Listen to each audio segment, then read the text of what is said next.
kind of uncanny, the amount of attention Tua gets on these national talk shows. You had 6 people weighing in this week alone: Kurt Warner, Keyshawn Johnson, Sean Payton, and it's been continuous for 9 months.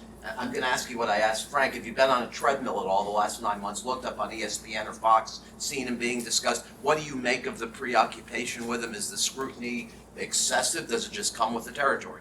Well, I think it comes with the territory. I mean, I think it's part of playing the quarterback position. You're always going to be looked at, and I think the year that Tua is in, everybody says, "Oh, this is the important one." But I couldn't be more happy and excited about what Tua's been doing, the growth process that he's had, the information that he's digesting, learning a new offense, again. And he's doing a really good job in it. And as we talked about, we're just trying to get better each and every day. And this first game is not going to be our best game. We want it to be a good game, and then we want to continue to grow from there. And we want to be playing our best football when it's really going to matter.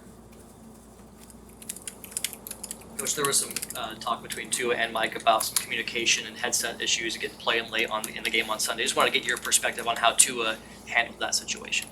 I think Tua handled it well. There was, he even did a great job of getting us into a play when we needed to, so we didn't end up having to burn timeouts, or we didn't end up getting delayed games. So handled that well. But for a first game, it was good for us to learn one another. To be able to do that in a game where you win the game. But our game operation is definitely something that we can work on from the head coach to the quarterback to the line making calls to the whole orchestration moving around with all the motions that we're doing. We can continue to get better at that. Darrell, from studying Tua's tape last year, you probably noticed that he is determined to avoid sacks, like most quarterbacks are. So there were some times where maybe he threw passes he shouldn't have. Obviously, Sunday he tried to get a couple out, throwing out of bounds. What's the guidance you give him on whether to take a sack, whether to throw it out of bounds? Well, you're always trying to play smart situationally. You want to the one where we're on the I think it was like the 29-yard line. We took like a 12-yard sack. You're always trying to understand situations. Hey, we got points here. We don't want to be taken out of points.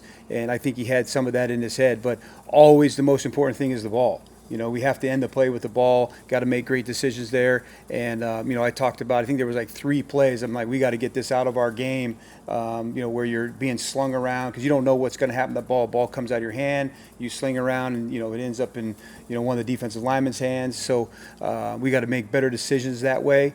But as from your perspective, you guys don't always understand where guys were supposed to be protected, where they weren't, and if you're protected or if you're not, quarterback has to understand that as well. Those situations are things that we're continuing to learn from. Darrell, Tua said that his timing and footwork was off on a couple passes that ended up being shorter off for receivers. I'm curious what you saw in his mechanics on a few of the plays. Yeah, I like where Tua is at mechanically for the most part. I'm not saying that we don't have plays that we can improve on. But for the most part, he's done an outstanding job with his footwork. I think you can go back and look at some of the plays from last year as opposed to what he's doing this year. It's a major focus for us. He's buying into the focus, and I think he's done a good job with that.